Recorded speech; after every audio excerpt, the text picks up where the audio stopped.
So in this short video, we will look at how you can download your Microsoft apps such as Word and PowerPoint to your computer. The first thing you'll want to do is log into your gym email, and in order to do that, you would go to jsu.edu and click on this button here and click on gym. And if you're not already signed in, it will prompt you to sign in. So go ahead and sign in with your JSU email and password. And then you want to click on this icon. This is a waffle iron. It's the app launcher.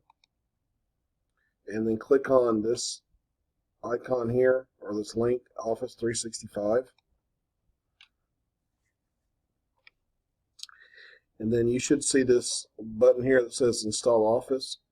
Click on it and choose this one.